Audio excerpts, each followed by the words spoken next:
This is ACOFAE.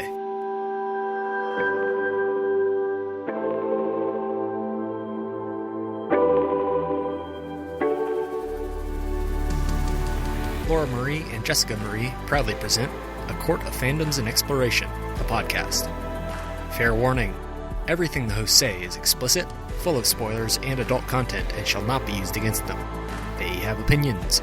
Let's try not to drag anyone for expressing themselves and just have fun for an hour. We all deserve it. This episode contains spoilers from the Shadowhunters worlds with discussions surrounding grief, death of a family member, and alcoholism.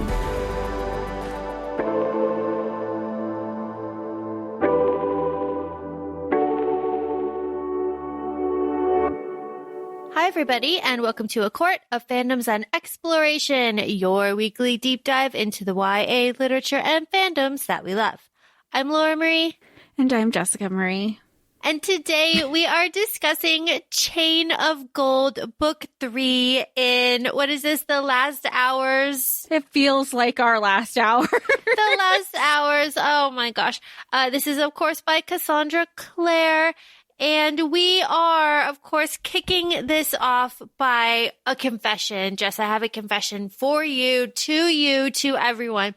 I have been, this entire 3-book series, I have been holding my breath. I have been like clenching like this because Jessica Marie, you and I and all of us have met Beliel before. We have met Beliel before in Ghost of the Shadow Market. And I have just been like dying this whole time wondering if you were going to be like, Laura, we know about this. Why aren't you? What is going on? And you haven't. And that's been really great. The whole time? Wait, the whole when did time? we meet him? Wait, was he... Wait, this is the same Beliel that Matthew had his thing with? This is the same Beliel that Jem and the Iron Sister, I believe her name is Amelia. When they go to like that somewhere random in Tennessee. Ruby Falls, and Beliel is there, and he's the one that is in like the middle of the Hall of Mirrors or whatever. Right. And he's like, Jem's like, you owe me a favor, like this, all of this. And that's the Iron Sisters. Like, you owe him a favor, give him some time with his parabatai, and he and Will were young again. This is Beliel. I'm going to get emotional all over again. I thought I was dead. But this is Beliel. That is Beliel as we know him at the end of the book.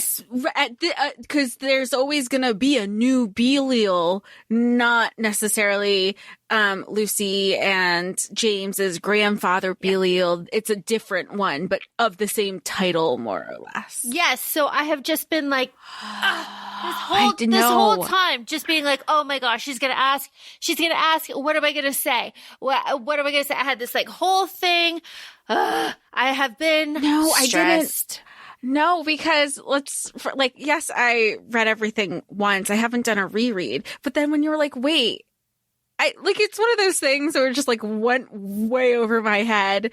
Like, okay, we're just going to enjoy it. Maybe this is the time to not question things and just enjoy the ride. Oh my goodness. It has been incredible. So speaking of, again, if you are interested in this and you're like, oh my God, what are you talking about? Our Ghost of the Shadow Market episode is in our back catalog. Check that out. Jessica Marie, we're going to talk about the pattern, right? Well, yeah, I think we should get right into the pattern because all we have are returning characters, OGs, newbies, everybody's here. We've met everybody at this point. And this is the last book of the trilogy of this part of the Chronicles. So everybody's showing up and we meet the pattern. And for those who are not familiar with the pattern, a little background is if the book lines up, follows a pattern of if in the prologue and or the first 3 chapters of a book, if that is kind of foreshadowing the way the book is going to play out. And this is some insight that Laura has brought to our attention. And now we're always looking for it. So Laura, do we follow the pattern in Chain of Thorns? Yes. Yes. Absolutely we do. Oh my goodness. They wake. James has the vision, Beliel saying they wake. He has the vision of the flying demons. Like those are the chimera demons. Like it's a whole thing. So yeah, it absolutely fits. You could even go so far as to say that the introduction to the chapter, because there's like poetry before like every big chapter. And I would say that fits the pattern as well. It's a whole thing about like love and loss and pain and joy and how like one goes with the other and how everything makes life richer and everything needs to experience, all of that. And that is very much, of course, like Matthew's experience, and also I would say Thomas and Alistair's experience through this book as well. So yes, I do think it fits the pattern. Do you think it fits the pattern? Yeah, I mean, it never not does with Cassie. I thought was funny. There were many, many chapters that began with Cordelia ran. And I was like, this girl is running. This girl, all she knows how to do is run. And then when the book ended, the last two words are Cordelia ran. And I was just like, but it's just like such a closure. And I feel like even if it does follow the pattern, that doesn't necessarily mean it's a bad thing. Not at all. It's just because you don't know it follows the pattern until the end. It's end. Yeah. So, and we've had a couple episodes since adding in this segment that we've both had different interpretations of if a book is following a pattern. So that's been a fun conversation to have too. I think so. That's why I just love this little segment we have. Jess, did you love sexy daddy Will Herondale? I love him. I love sexy daddy Will. I love fighting demon Will. I find everything about Will. And here's going to be my disclaimer. I'm totally crying. I finished the book probably like an hour ago, and I'm still reeling. And you could just blame Laura because she introduced these books to me. Everything about them, because then after all of this, we've met these characters, we know these characters, we know them from the novellas that we've explored and discussed more in our back catalog. Then you think of the epilogue of Clockwork Princess, and these are those same characters. You're just a pile of like goo on the floor. So, God, where do we start? I think that is how I should ask you, our sensei, our guide, and all things fantasy, because I will just ramble in the best way possible. And if y'all are familiar with our episodes, you know our Shadowhunter episodes run pretty long, but for good reason. I think. Honestly. All right, let's just jump into it. James has nightmares. Will and Magnus are on their way, a mad dash across England to find Lucy, who is off in fucking Cornwall with Malcolm and Jesse, who is alive. And Will says, all the perfect things that he says, but he also says, like, you know what, rest up, because Lucy might not be happy to see us when we show up and find her. We don't actually know what she is doing. And that is the wisdom of Will Herondale. I'm like, he's been through it. Like, that's the thing. Like, even I'll say it at the end of the episode, but like everything that James is going through and Lucy is going through and the Merry Thieves are going through, Will, Tessa, and Jem have been through it. Like, the OGs have been through it. Granted, maybe maybe in a different font, but they're all very familiar with the same things. And maybe that's just like our adult knowledge of like, maybe my parents were right about that stupid piece of shit kind of thing. But you're screaming the whole time. Just tell him, because we know the backstory of the infernal devices. Like, just tell them, just talk to them. They'll totally get it. They'll totally have your back. They'll give you some guidance, because we know what we know. We know what we know. And what we know is that I would love to go shopping in Paris with Matthew, right? Oh my God. Oh, Matthew. The outfits. And he's just like, yeah, put it on I'm going to sit here because we're going to pretend you don't know French. And I'm just going to watch you. I'm just going to watch you be you. And what was something that Cordelia said? I mean, it was both of them, they were both running away from their problems, not running towards something, and they were running away from them together. And she says at one point, like we were playing pretend. We were like just playing make believe, because that's what they were doing. They were make believe in a relationship. They were causing a scandal. Because let's not forget the way we left book 2 was peak CW drama at season finale, and we pick right back up. Oh, it's like that episode of Gossip Girl again when like they're in Paris and they were like, fuck this. So it's just like a crazy ending, and you pick up right where the season is. It's perfect. It is. Except, well, Matthew's not drinking. I'm saying Matthew is quote, quote, not drinking. And Cordelia says that, if she thought that he would be really sick, but here he is, he's clear-eyed. Matthew. Of course, Cordelia is dealing with her emotions. She ran off to Paris with her husband's best friend, like girl in her like nightie, like girl is going through it.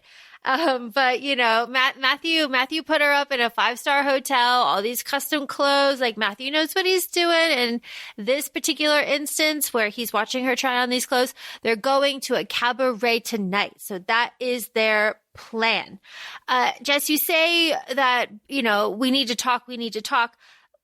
James slowly starts to tell Will and Magnus, like, what is going on in this carriage ride.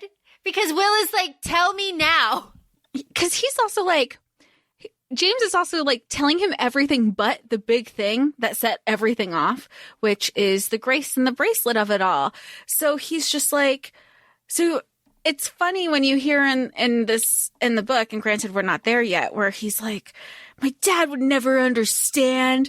My wife is in love with my best friend. And Will's like, and you're just sitting there like, boy, does he? It could never work. And I'm like, oh, but can it? Can it? And meanwhile, like James is having these nightmares of Lilith and Cordelia, and Will is being just like this protective papa. And he's like, like Jamie, like tell us what's going on. Magnus is like, look, you're gonna, and you're going to like real soon. And that's why James is like, I can't tell it all now. And that's what Magnus is like, so you have something to tell. Great. Love it. Love it. Get ready. Get ready, sir. But that was like that was the biggest hurdle for Magnus and Will to get out of him, because James was in denial. Yeah, I could handle it. I could do it on my own. I could keep it inside, blah, blah, blah. Meanwhile, you have these two over here, Will and Magnus, who know better than anybody. And that's what they keep saying. Like, you have to tell somebody, because we're the two people who knows what it means for something to eat at you, because you think you could handle it on your own. And what did I text you? I was like, oh, the Herondale martyrs. Yeah, no, for real. And they really are Herondale martyrs, but like, they only love once. It's a whole thing. Okay. We have like background going on. Like, Ariadne is just like chilling at her house. She's got all of her stuff. We learn like kind of through exposition that Grace is in custody. Her dad, Morris Bridgestock, went to the Adamant City, and he's been like unreachable, and they don't know like where he is or what he's doing. And this is where Ariadne finds her father's burned notes, and she's like, what is this? And it's a list of all the like grievances that he has against all of the prominent families of the Clave. And she's caught like red-handed by her mom, and Ariadne's like, yo, like, what? But I mean, I think that is just such a testament to Aries' background and upbringing, that she had to sneak around her own, even moving forward when like she's like, I'm out, I need to find my own place, but I fucked up because even my Shadowhunter stipend I just gave to my parents because I was living at home. And she's like, I don't know what to do. And I mean, again, it's like the 1900s. So even by giving her parents the money, if she was being married to Charles, like she was initially in book 2 and even book 1, she would have just been handed off and still been kept for. Yeah, exactly. So she's kind of like, Okay. We also have our blackmail letter. So, lots of things going on in Morris Bridgestock's office. And I do like that Ariadne's like, you know what? I need to like tell people about it. I need to tell people about it like now.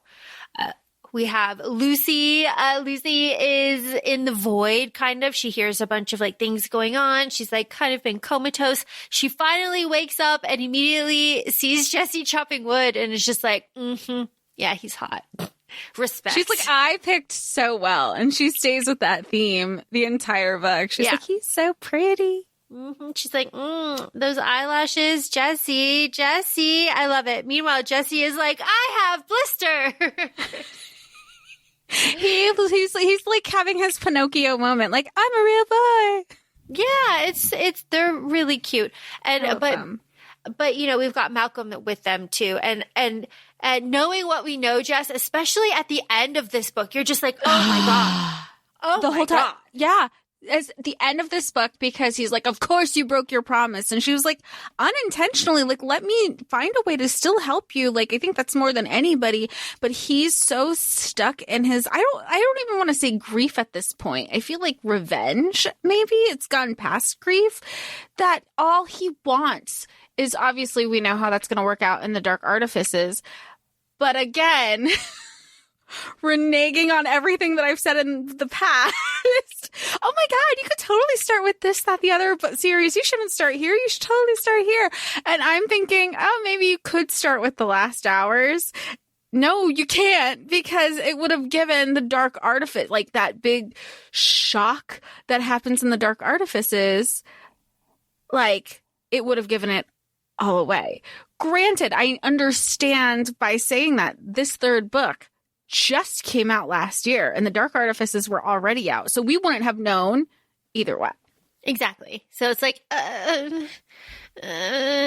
again, if you want to read it in like sequences, I guess. Yeah. It is just like this huge, I guess then you could feel like you have this kernel of knowledge, like in the Dark Artifices, you could just be like, but, yeah. And the whole time. So I guess that could be fun in its own way.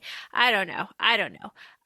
Where are we? Oh, we have the science project throughout this book is fire messages, which is just so fun because fire messages are just so commonplace in the Mortal Instruments, and it's just something that we kind of like take for granted there.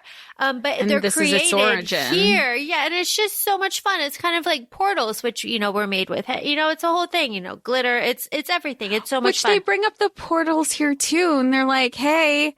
We actually wouldn't, it's Christopher didn't come up with portals. Who do you think created portals? Christopher's dad. Like, that is the origin story of portals. Like, we figured that shit out. Like, we're pretty fucking cool. It is really cool. If my note to my crush got delivered like this from Thomas to Alistair, I would just, I don't know, just melt into the floor. He almost did. He was like, dead at the door. I was like, what? What do you mean? Oh, it's so funny. But this subplot of like Christopher, I mean, the whole subplot of Christopher, but him like working on the fire messages, working on the gun, all of this stuff, is really important to his character and also to what I'm going to bring up later in the book, which is the reaction to this book when it was released. Jess, speaking of, how do we feel about Grace? I get that she's better. I get she's reformed. I feel like I think Cordelia sums it up best in the epilogue, where she's like, oh yeah, like she's come around. We kind of know her as Jesse's sister. Like, they're not best friends, but then Cordelia also says to James, like, we're all kind of tiptoeing around this. Like, how do you feel? Because I feel like you're the final say in how we should be reacting. Which I love that in their friendship. They're all like, if you hate her, we all hate her. Like, they're just ride or die, and I'm obsessed with that.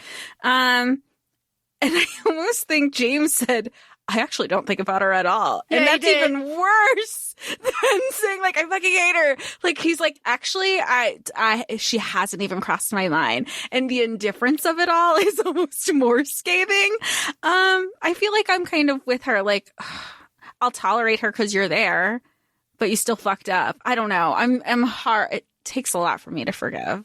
Well, yeah, and Grace also is like braced for everyone to really hate her too. So she's in the Silent City. She's being questioned by the Mortal Sword, by the Silent Brothers. Like that sucks. Christopher like comes to visit her. She's like thinks about Christopher's opinion. Jem is of the opinion that the Shadowhunters like failed her, so he's on the side of leniency for Grace. But everyone else is trying to kind of just like. Did you change your opinion about her? Have you? Because, okay, when we talked about it in our first episode, even when we were texting, I was back and forth. And I was like, I get that we're supposed to like give lenience, but this, that, the other thing. Where did you stand with her? I will answer that at the end of the episode because it's part of this whole thing.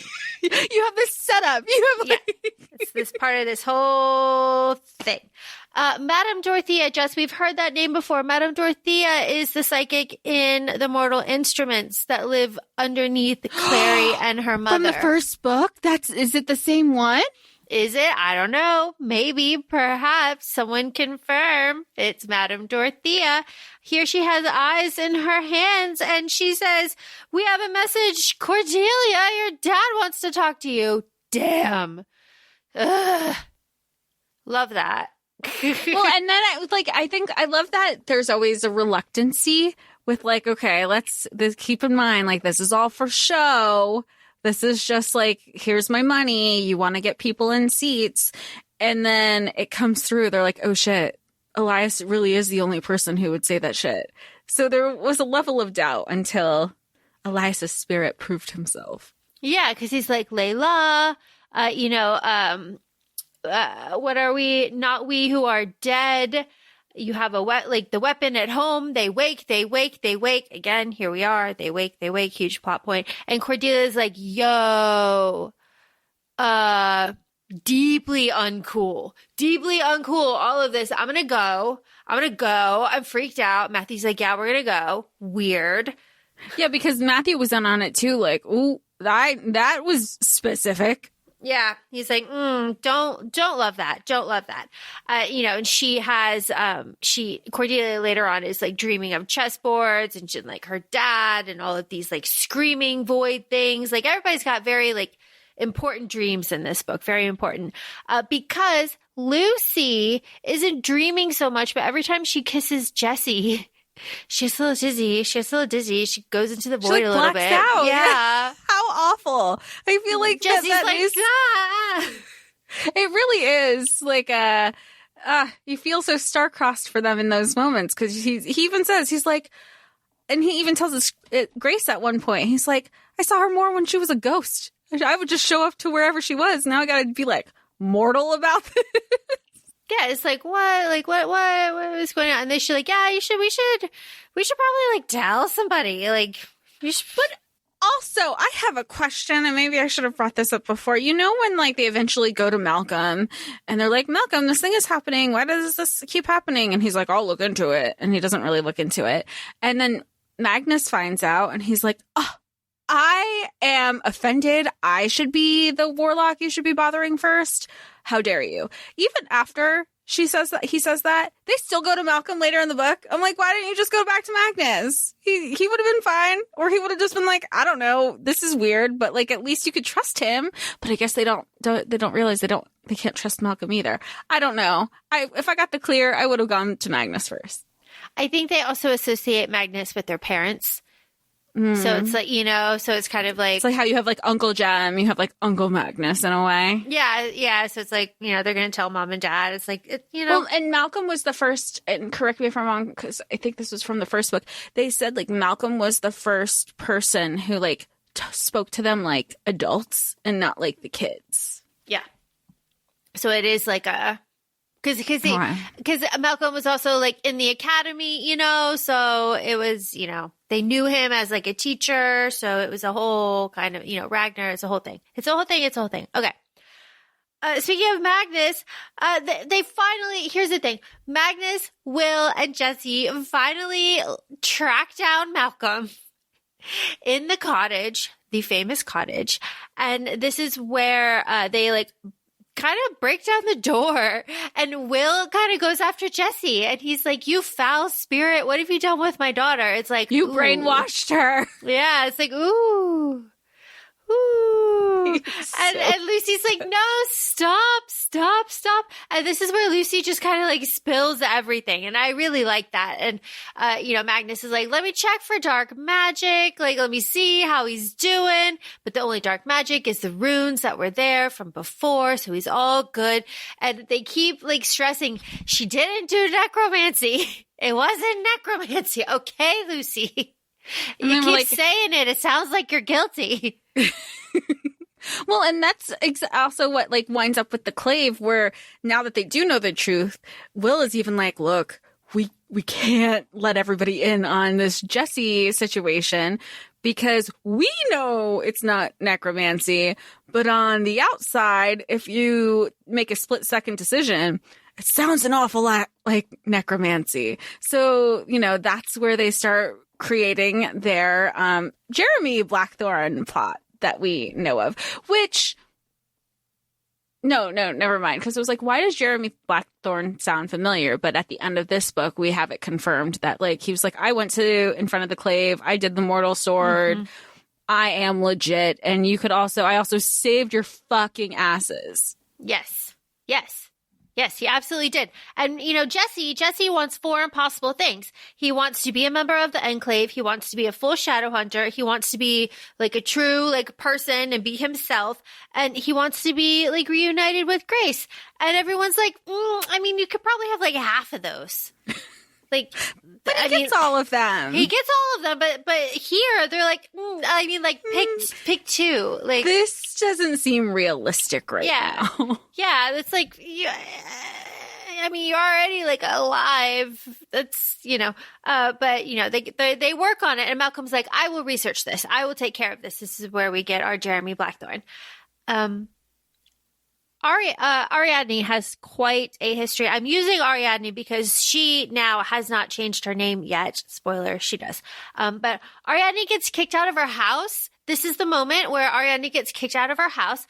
She tells her mom that she, is not going to make a good marriage. She doesn't like men. She likes women. And, out she goes. And she goes to Anna's house. Of course she does. We love Anna. We love her so much.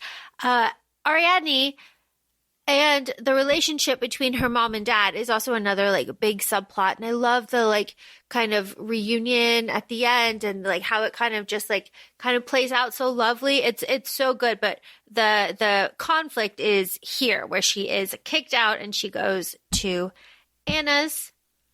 I just love when Jem has little moments with James. Jem is like, James, just fucking tell everybody. Just tell everyone. Like, what are you doing? Like, we all know. Like, the Silent Brothers know. We don't, like, just tell everybody. And James is like, they'll pity me. I can't have them pity me. They're like, fuck Grace. But, like, I can't have everybody pity me. And Jem is just like, ugh. He's like, I had to deal with this shit with Will, and now I got to deal it with you. And I can't even do anything about it. So all I could do is, like, be a mentor. He's just like, ugh, this stupid Met that I know. It's the same reaction that Magnus has every time a Herondale shows up on his fucking doorstep. Just, now we have, do we have the kiss?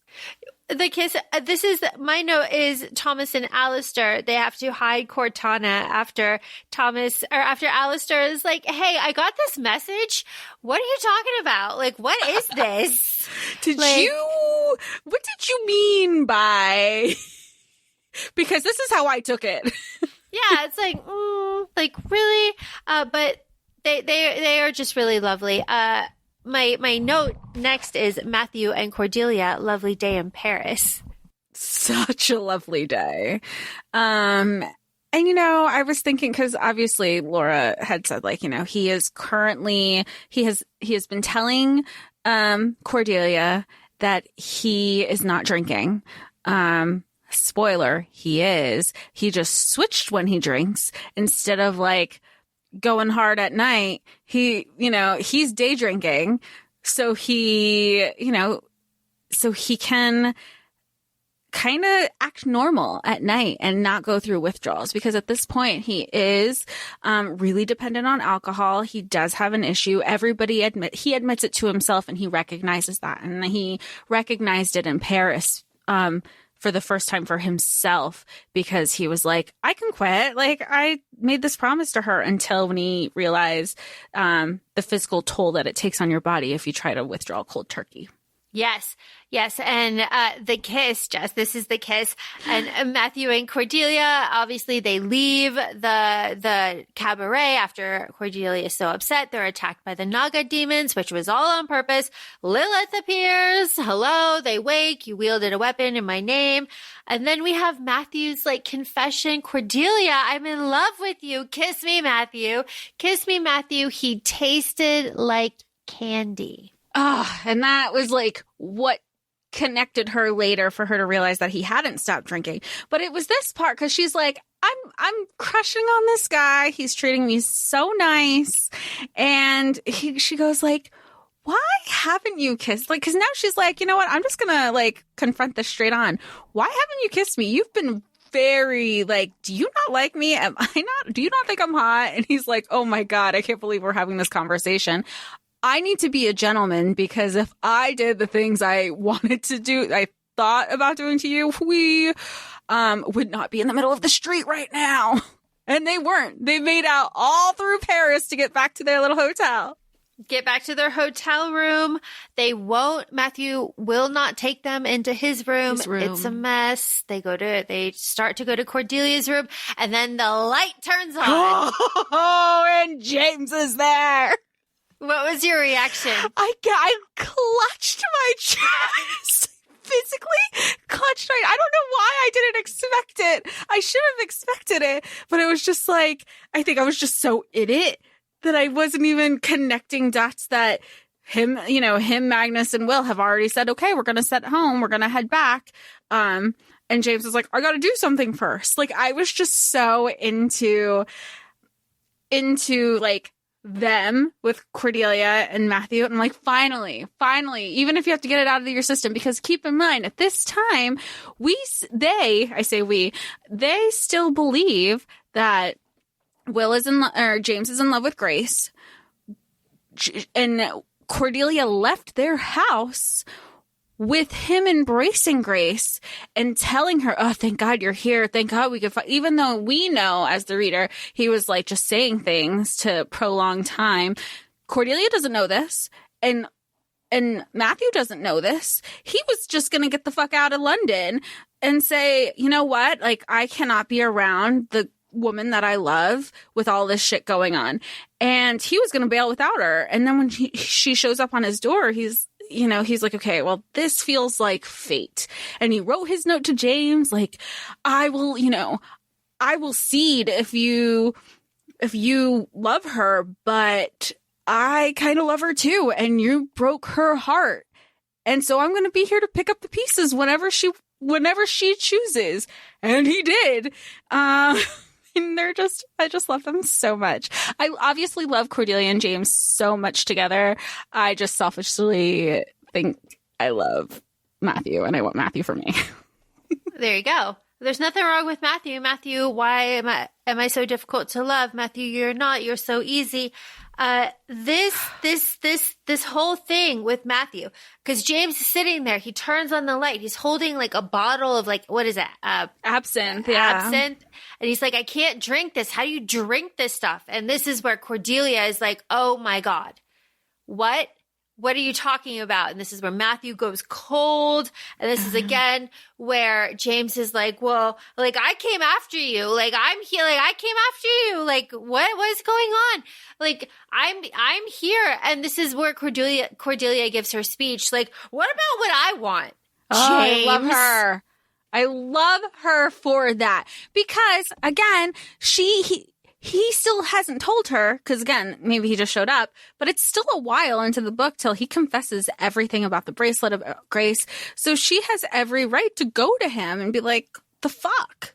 Yeah. Yeah. And she's like, you know what do I want? I had this life. You don't love me. I saw you with Grace. Like, what is going on? I had to watch her, like, through all of this. Like, you've made me look like a fool through all of this. You've left me at dances. You've stared at her with dances. You've brought her into our home. When I and she said that even though Matthew didn't know the stipulations, but he knew the stipulations. And she's like, and you still, like, on paper, James is not doing so hot. Yeah. Yeah. And you still did it. We know he was ensorcelled. He knows he was ensorcelled. Nobody else knows that except the Silent Brothers. Okay.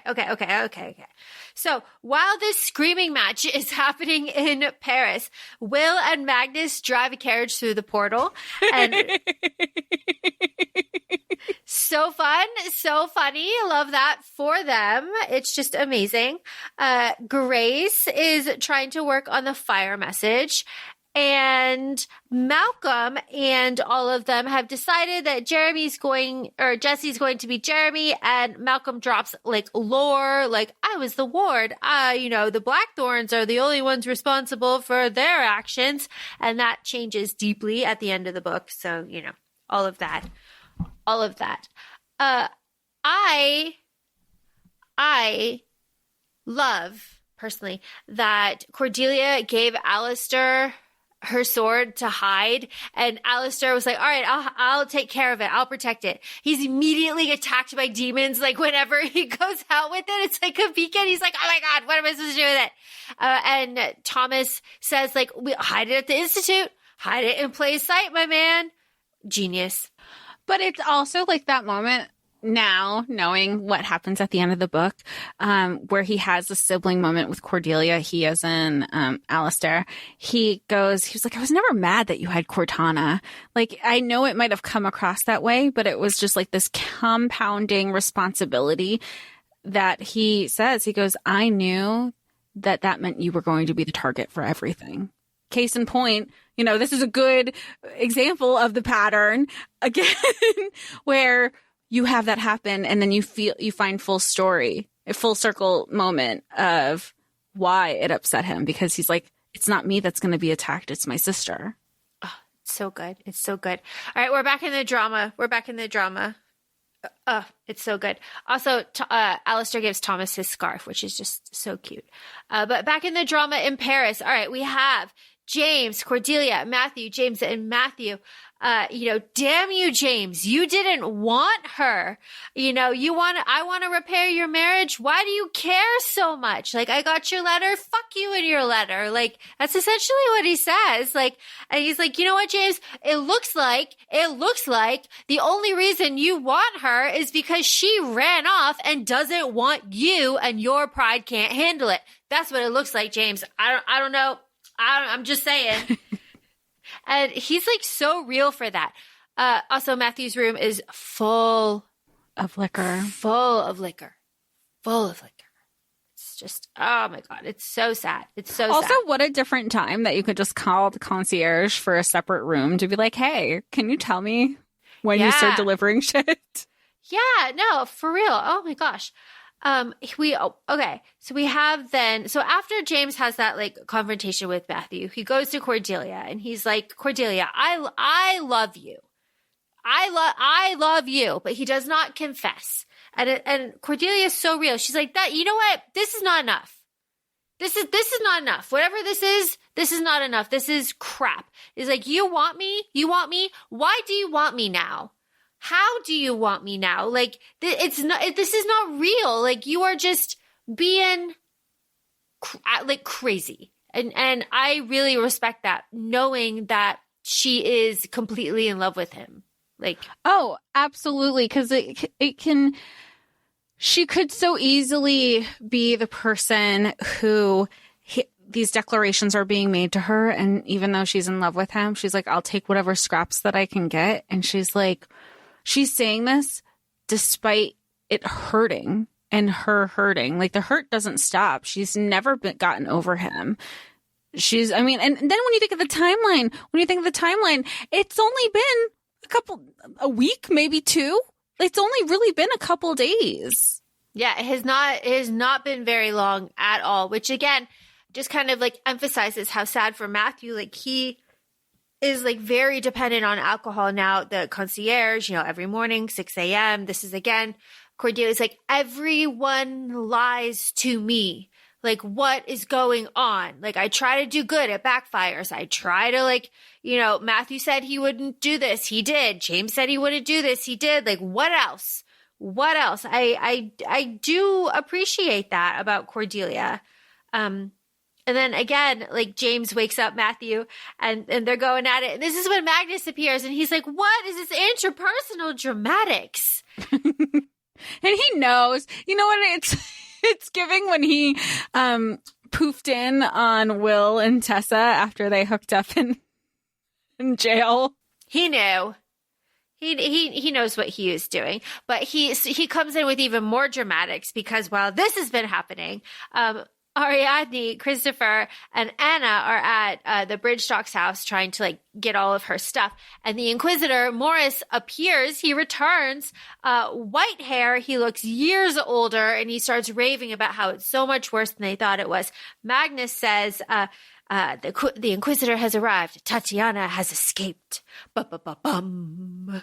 And when Grace finds out that her mom escaped and eventually got caught and all that stuff, and I know we're flashing forward here, I love that she fucking knew. Yeah. She knew. She was like, no, Jem, I'll kill her. You don't want to kill her? I'll kill her. I'll unalive her so fast because I know what she's capable of and I know what her plans are. I know how evil her mind is. I'll do it if you won't.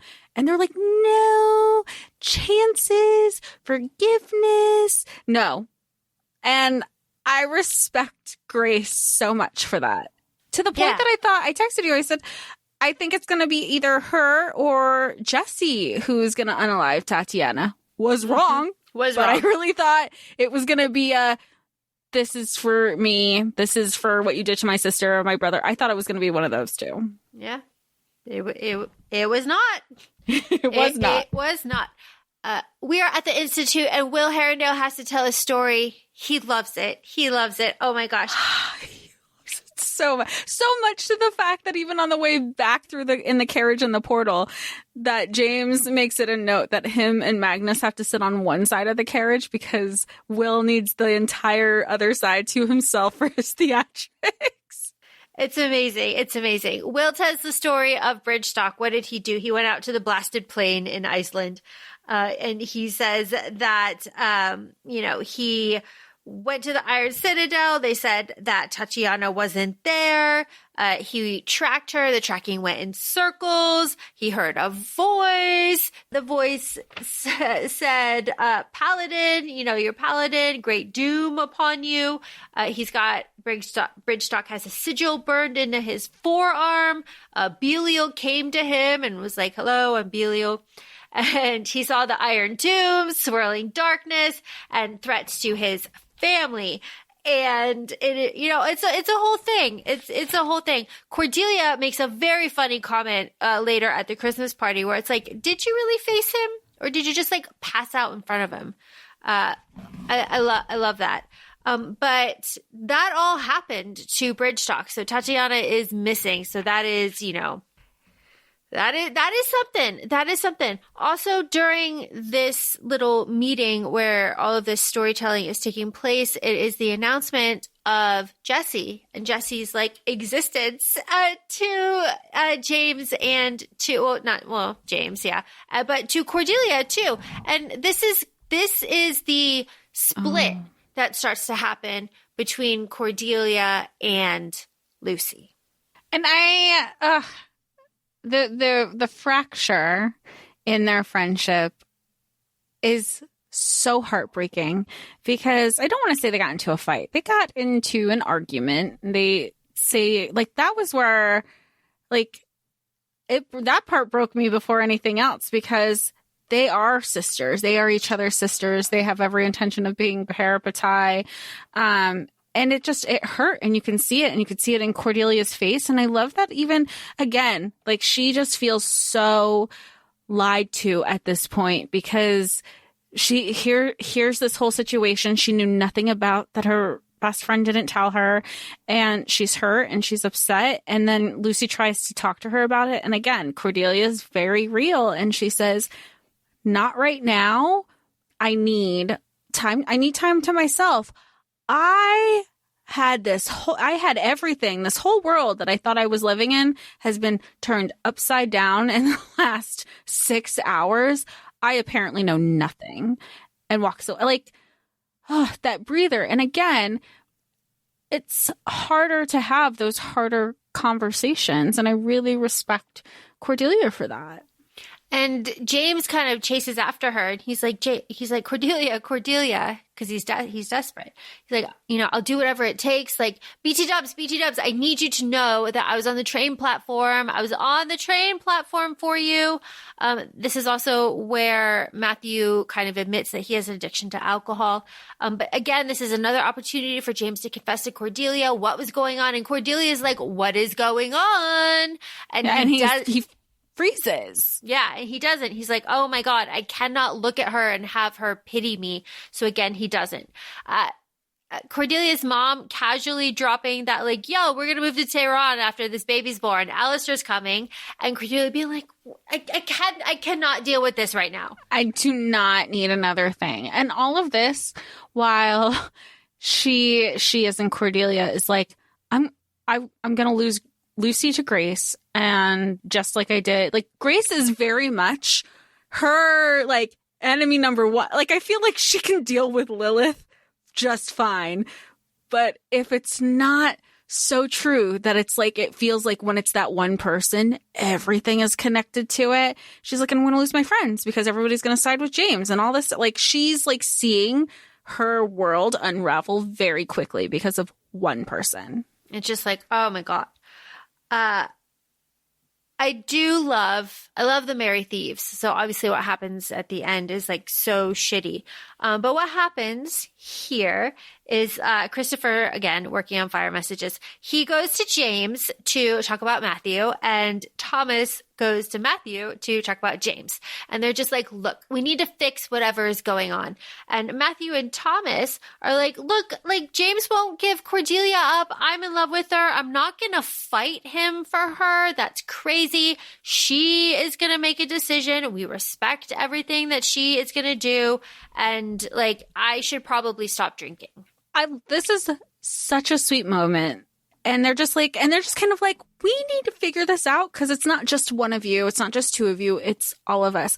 I also like when Matthew's like, hey, so remember the whole ruse that James and Cordelia don't really love each other? And Thomas is like, yeah, we all freaking knew that. He's in love with Grace. It was just like all semantics right now. He's like, yeah. So apparently he actually does love her, but problem is I love her because we thought it was fake. And that's when Thomas was like, click, click, click, click. Everything was clicking for, oh, yeah, this is kind of messy. I don't know how to do that. But it's the drink. I think that the way they rally with Matthew in support of his sobriety is a beautiful thing. And it's the hard conversations that they have with each other and are willing to have with each other too. And they all end up having hard conversations with each other, like, later on, because like hard things happen. Oh my goodness. I'm just continuing on with the plot.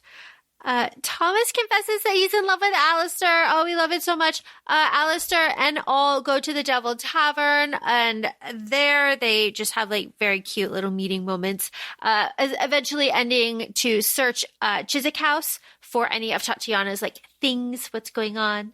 Anna, Ariadne, and Matthew are now discussing the blackmail letter. Who is this blackmail letter about? What is going on? Who could it be? And obviously something's going on. So they are in charge of like that little plot. So they wake again. They wake again. The plan to search Chiswick House is also Cordelia saying like, hello, They wake.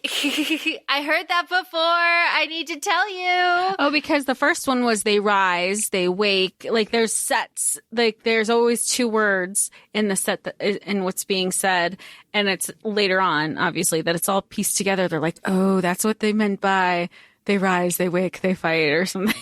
Yep.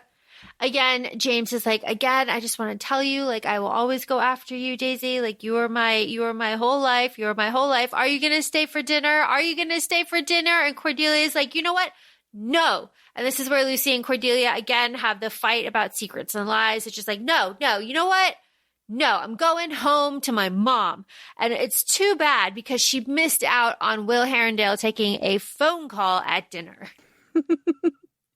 Will is he loves modern he loves modern technology the way Henry loves integrating it into his science.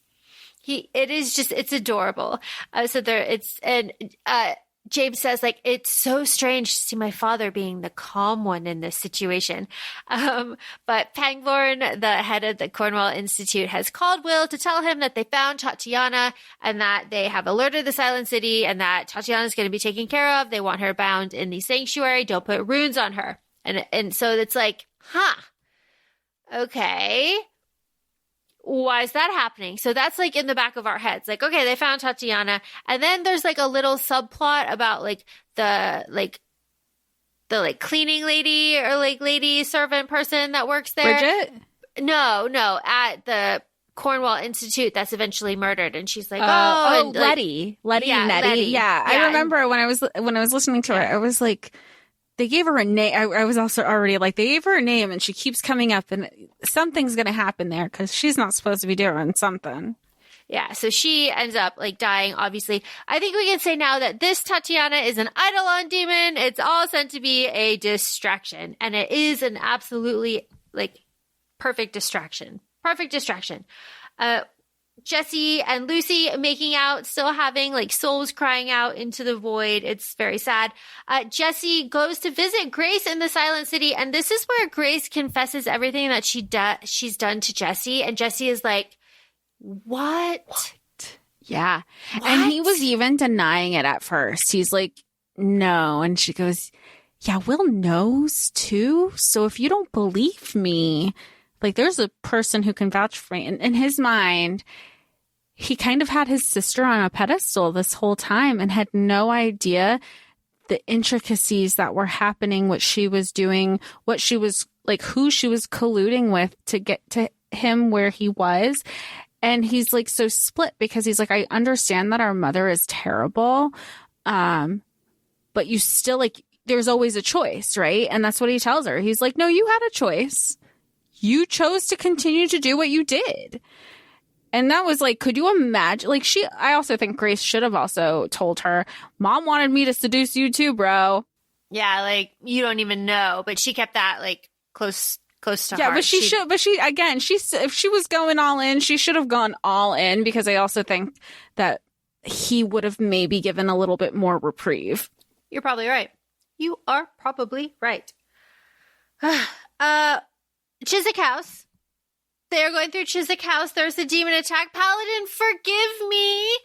Cordelia's like, yo, you're talking? Let's talk.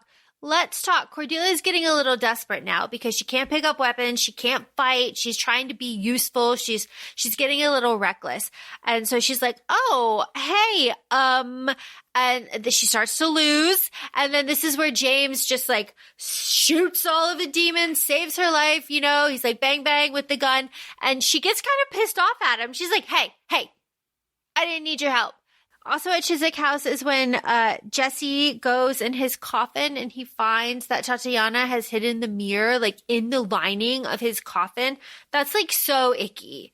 That's so icky. All so gross. And I think this is where, yeah, they're with James is here and he goes, no wonder Lucy called this the other infrastructure or something. Like they didn't call it a house. They didn't call it he goes, because when he walked in, he goes, this is really morbid. He goes, yeah. And because there's no roof, I just got rained on all the time.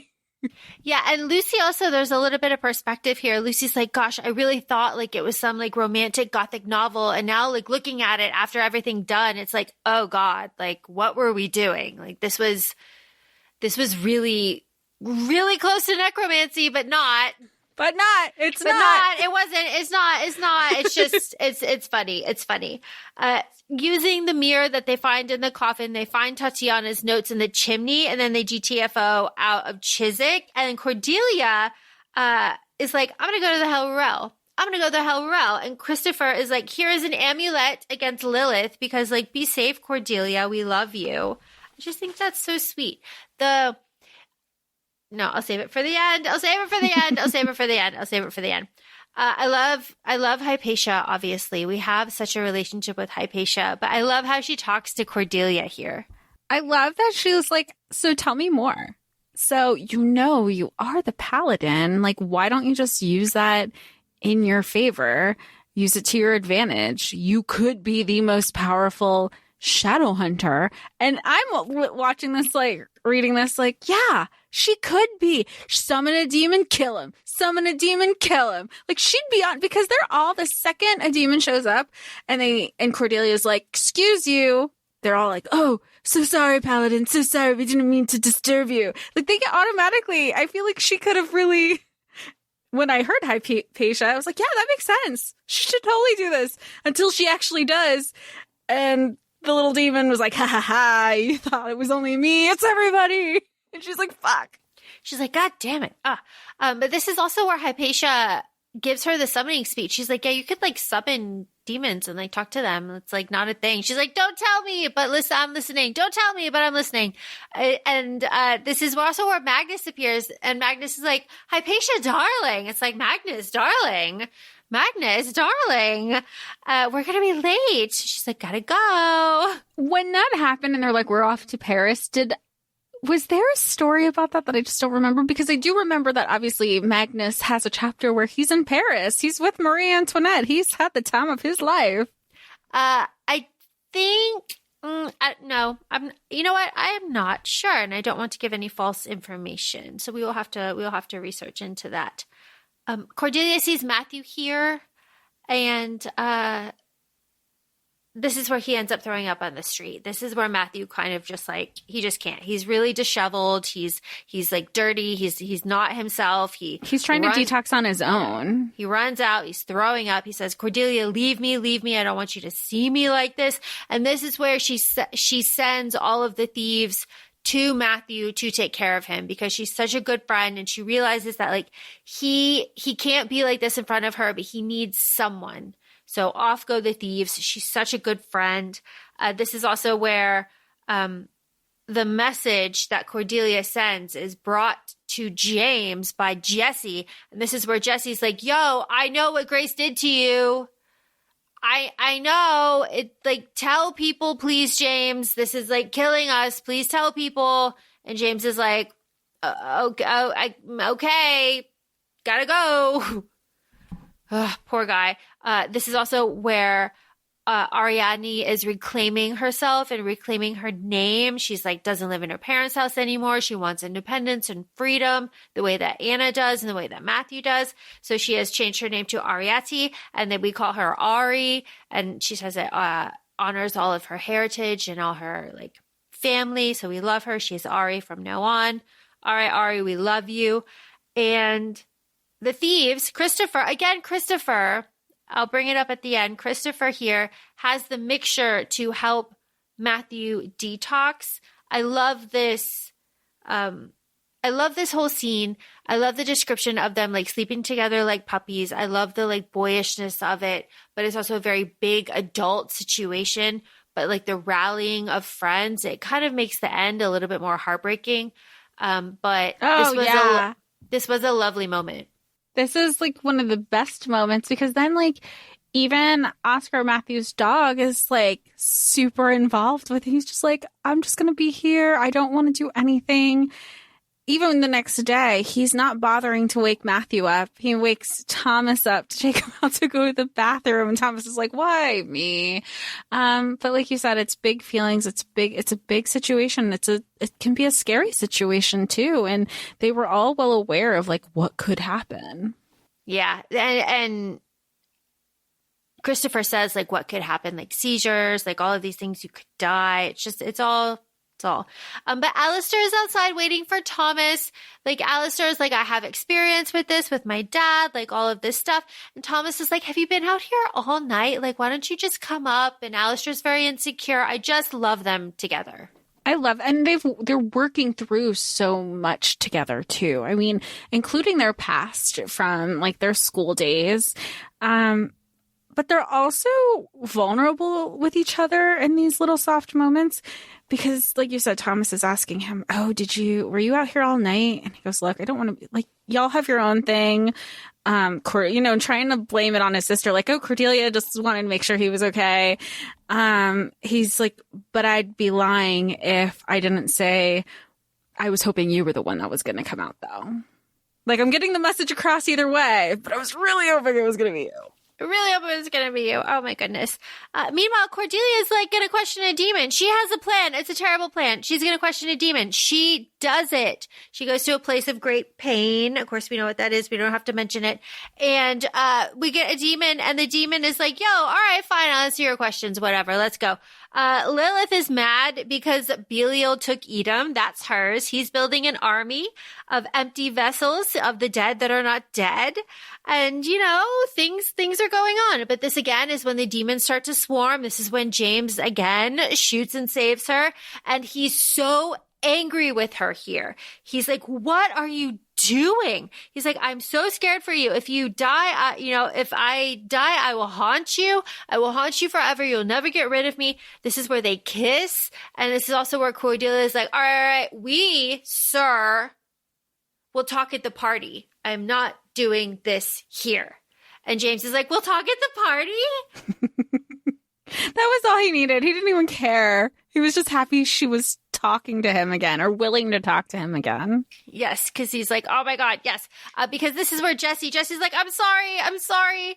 Like, I have all my old papers. Like, Tatiana, this is where he says, like, Tatiana used the mirror to spy on Beliel. So, like, we could probably do that too. So, like, let's go to the tavern. You, James, me, Jesse, and we are going to spy on Beliel by like strapping you down as we do.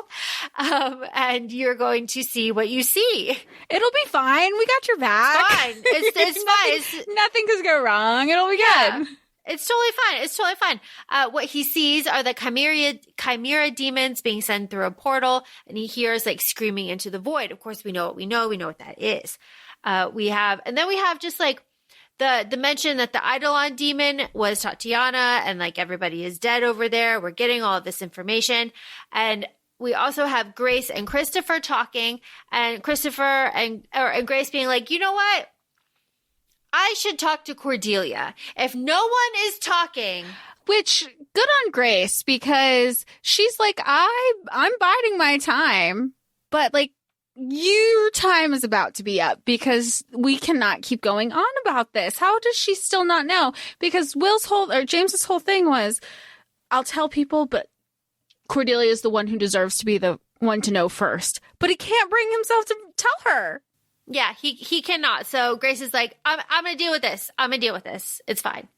We have a cute moment of Thomas bringing the fruit basket over to Sonar.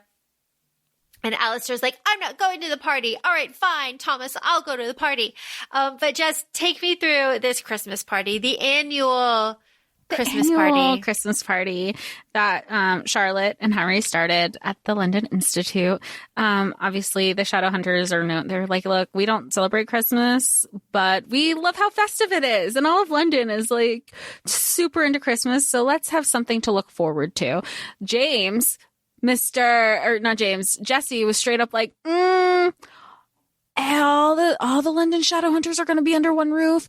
Mom, this is a prime target. This is a prime target. I know her. She's going to target y'all. It'll be fine. We need to keep morale up.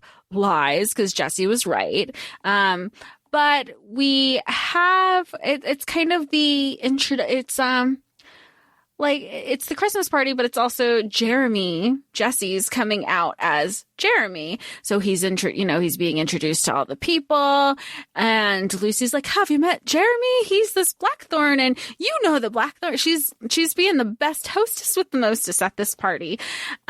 Meanwhile, Cordelia has to talk to Matthew. Matthew's all hopeful. He's like, she's going to pick me. She's going to pick me. I'm worthy of Miss Cordelia Carstairs. I can't believe my luck.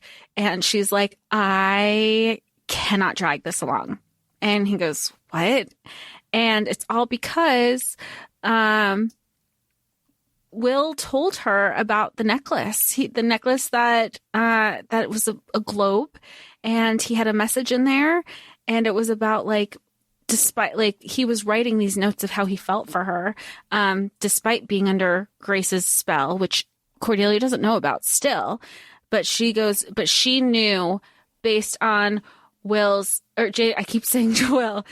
confession, that she still had feelings for him, and that wasn't fair to Matthew. So she rather kind of let him down sooner rather than later, because she has part of his heart, but James will always have part of her heart too. And Matthew deserves to have someone's whole heart. And this broke him. I mean, I will say, if you know somebody's recovering and going through detox, maybe this wasn't the point where you would do it. But also, James didn't blame him, and Matthew was always putting everything on himself. I know it's the Shadowhunter way, but you just feel so bad for them. And at this Christmas party, all the confessions and feelings, and at this time, Lucy and Jesse are outside. They're having their own moment, and Tatiana shows up.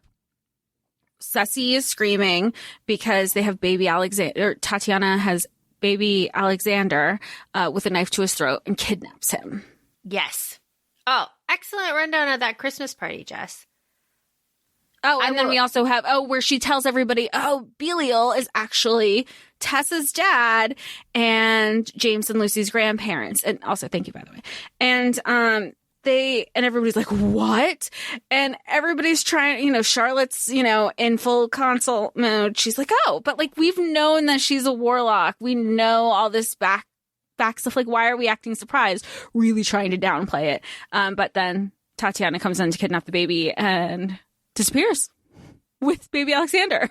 Yeah, and she disappears with baby Alexander, and Will is like, all right, everybody inside. And the Christmas tree that had been missing, that they made into just swords, which is so fun. Everybody grabs one, blah, blah, blah. So the adults all go off. And James is like, yo, let's go, children. Jesse knows where we're going. And so James, under Jesse's thoughts that Tatiana would go just back to Cecily's house, is like, let's go to Cecily's house. Tatiana, there, loyalty binds us. After Anna breaks in with her, punching through windows, running through houses, distracting Tatiana, getting the baby. Anna, cradling Alexander. Tatiana's like, let's go, James. Let's go. Pledge to Beliel. Come back on our side. And James is like, you know what? Fuck you. Jem is coming. It is over. And this is where Cordelia is like, this is too easy. What was this? This was crazy. What is going on? She was waiting for us. She's the only one. And I love when she says it out loud. Even Jesse, everybody was like, she's right. That was too easy. What are we missing? Yeah, it's like, really? Christopher was with Grace, because it was Christmas, and he drops his champagne and leaves. And this is where Grace is like, good God, I tried to have one friend and my mom just ruins everything. She's not even here. She doesn't even know that she's doing this, but oh my God. This is when Jem tells everything. At the Institute, Tessa is like, Cordelia, there's some stuff going on with James. Like, it's kind of weird, but like, what is going on?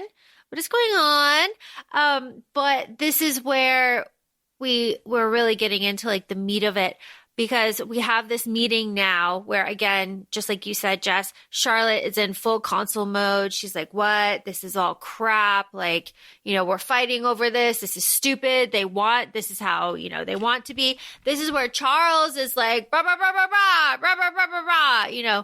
This is where Matthew was like, oh, it was you. It's you being blackmailed. Thank you, Charles, for making it so easy. I'm going to go home and check the letter just to make sure. This is also where Christopher is like, Cordelia, come with me, Cordelia. Everyone is very busy. No one's going to notice. Come with me, Cordelia. And she goes to Grace, and Grace lets it all out.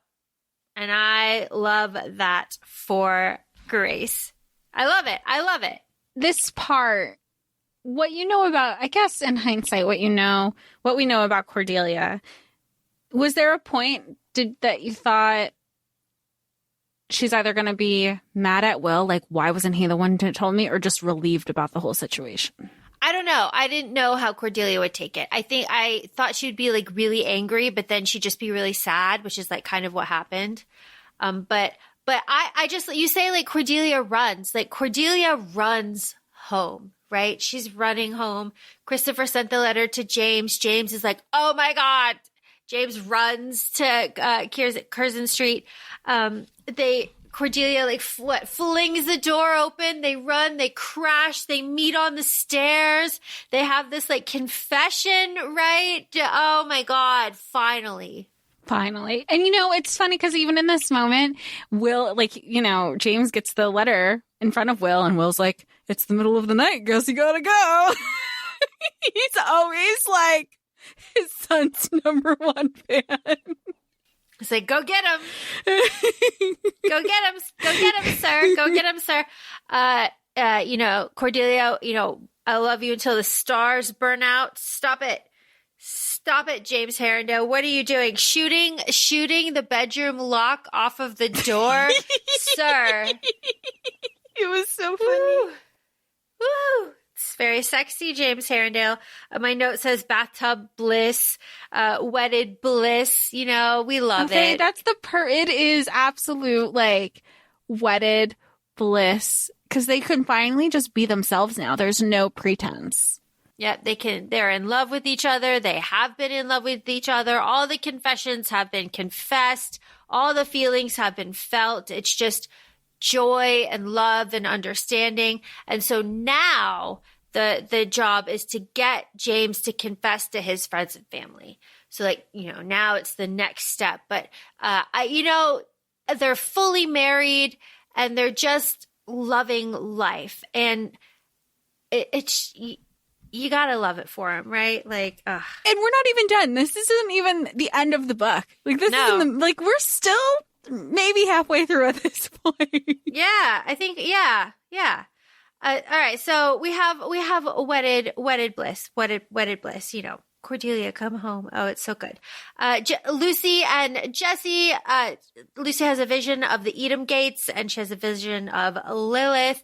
Thomas and Alistair, like we said, go to him, and Matthew figures out that Charles is a temporary head.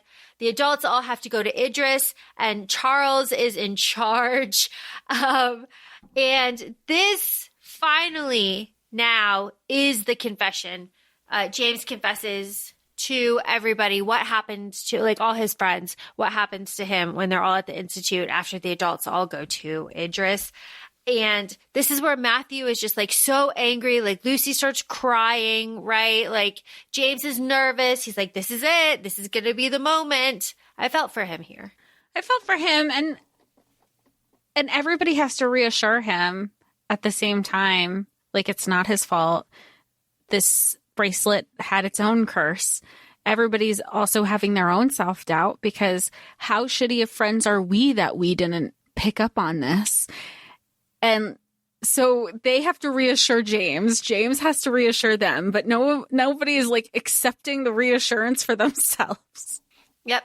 Meanwhile, Tatiana has broken out of the Silent City, as Grace said that she would. No one listened to Grace. She said that she would. And she has a Watcher, which is a chimera demon inside of a dead silent brother or iron sister, take Grace's power to control men from her. So, like, that's taken from her out of the equation. Good. They also just start, like, tearing through the Silent City and just, like, murdering everybody. So Grace flees. Brother Enoch, he's a real one. Brother Enoch saves her a little bit, so she's able to get out. Grace, goes to the London Institute through a portal. She's thrown through a portal and is caught by Charles at the sanctuary. And she's like, yo, it's gone. The Silent City is gone. And Charles is like, yeah. They think she's just making a bunch of bullshit up, especially given her history and people know now. And Grace is like, check. You think I'm on about something? Check right now. Go. So Charles goes. Yeah, and he goes, and then I don't remember who it was, but someone was like, if she had mind control power, she literally cannot tell you anything. They were like, that actually makes more sense than having to do something this very second. Yeah, it's like, oh, okay. So meanwhile, though, Matthew, Alistair, and Thomas go and confront Charles about being blackmailed, and Charles is like, yeah, he totally is. He's going to ruin my career. He totally is. What do you want me to do about it? And they're like, don't take it. Obviously, like, stand up for yourself. And Thomas and Alistair get so angry that they end up going on a sexy carriage ride. It's very cute. These books and their carriages. What a time. We love it. So Charles goes off to confirm that the Silent City has been taken. A storm is breaking. Tatiana appears and calls out everybody at the Institute. And it's like, all right, here we are. What is going on? And Tatiana's like, I want 3 things. I want Cortana. I want Jesse. I want you to join with me. Join with Beliel, because we're going to raise your father. And I want you to James, if you give yourself to Beliel, all of your friends will be saved. These are the 3 things that Tatiana wants. And it doesn't happen, and they end up attacking the Institute. Well, and Tatiana, she fully has convinced herself that Jesse is a double agent. Like, he's just befriended the Shadowhunters, but he's really team mom. And he goes, Mom, you're crazy. You should be embarrassed. You should be ashamed. And even though I haven't met my dad, could tell you he would not be here for this. And this is also the part where Lucy is using her powers that speak to the dead, their spirits, and calls upon him. Like, she can command ghosts, and she commands him, like, you need to come here and figure shit out. And Tatiana is like, hey, husband, love of my life. Like, aren't you so proud of me? And he goes, I'm ashamed of you. I denounce you as a Blackthorn, because that's not what we're about. Yeah. And she's like, oh my God, like, but you love me. He's like, no, I don't love you. I renounce you. I renounce everything about you. You're not my wife. I hate you. And Tatiana's like, well, this was my whole thing. So she flees, like, she's completely heartbroken. But before she does that, she throws a knife at Christopher, hits him in her shoulder. It's poisoned, and Christopher fucking dies. It's too good to be true. We can't have everybody alive. Nope, can't have everybody alive. Christopher dies. He dies in Anna's arms. Anna's, like, desperately trying, She's almost catatonic, I feel, at this point. Yeah. She's just it's very Julian. Yeah. Like, it's so sad. It's so sad. Lucy, because, like, people have been away from the battle, and then they come up and they're like, oh, what's wrong? What's going on? What's Christopher? Did you try a Rotsies? Like, it's so, so sad. They're even asking Lucy at this point. They're like, Lucy, like, call him back. And she's like, it doesn't work like that. And they're just grasping exactly what, Dark Artifices spoilers, Kit and them were trying to do with Livy. Kit just like Kit right here. I know. So Tatiana has been fleeing.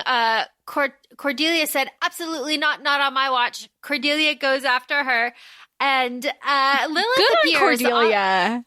Yeah. Cordelia's like, Grace can't do anything. I've got to go after them. So Cordelia ends up in a fight. She picks up the knife. Lilith appears and she's like, awesome. Kill Tatiana.